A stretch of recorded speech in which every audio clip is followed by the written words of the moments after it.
దీనికి ఒక సొల్యూషన్ అనేది ఉంది ఫ్రెండ్స్.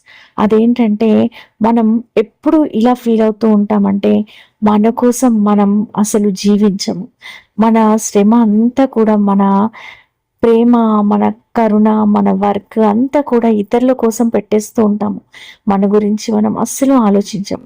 ఇలాంటి పరిస్థితి అసలెందుకు ఎదురవుతుంది అంటే, మన కోసం మనం కొంత సమయాన్ని కేటాయించుకోకపోవడం వల్ల. మరి మన కోసం ప్రతిరోజు కూడా 24 గంటలుంటాయి.